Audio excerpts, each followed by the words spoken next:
我也遇到一个朋友种兰花，卖到非洲。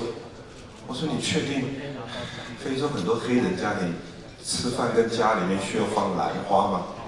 今天看到这么多的台商，大家在中国大陆可能发展了好多年，在过程中肯定吃了很多苦，历经了各种辛酸。我时常在思考，为什么台湾商人会有这么大的勇气？有的跑到非洲，有的跑到拉丁美洲，有的跑到中国大陆，有的跑到东南亚，甚至到一些落后的地区一样做生意。这是什么样的一个勇气？什么样一个胆量？不怕任何困难。我遇到一个台商朋友，这是不可思议的生意，他也在做。他包美军在世界打仗，美军战死了要带回美国，必须用丝带，他连这个生意也在做。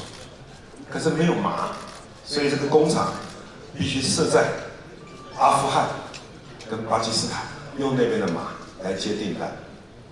这个例子让我们觉得，台商真的是做生意拼经济，真的是有无畏的勇气。只要能赚钱，养家活口，能够真正的冲事业，再多的苦都不害怕。我也遇到一个朋友种兰花，卖到非洲。我说你确定非洲很多黑人家里吃饭跟家里面需要放兰花吗？他说，韩市长你大错特错，非洲有很多是法国子女、德国子女，甚至意大利子女，他们一样家里面要放一盆兰花，很多订单居然是我们台湾人去抢。纵然他有些小毛小病，但是我上次就讲过了，瑕不掩瑜，谁没有过去，他就喜欢喝那2杯。我旁边站一个我实在不太喜欢的韩国瑜，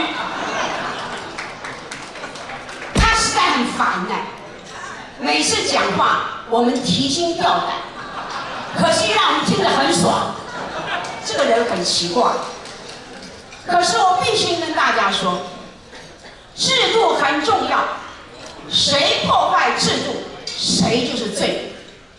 韩国瑜，你喜欢他也好，你不喜欢他也好，他是经过层层的、一步一步的，透过党的机制，透过这个制度，他凸显出来的，他胜选出来的，我们唯一的党的提名总统的候选人，对不对？请问大家要不要支持他？要不要支持他？要不要支持他？纵然他有些小毛小病，但是我上次就讲过了，瑕不掩瑜，谁没有过去，他就喜欢喝那2杯。只要那2杯不坏事儿，就没事儿，对不对？在座哪一位闲下来，亲朋好友2、3知己，我们不喜欢喝2杯的，对不对？喝了2杯，兴致大发，讲什么话自己有时候也忘掉了。但是性情中人，谁是性情中人？韩国瑜就是性情中人，对不对？性情中人，他爱的是谁？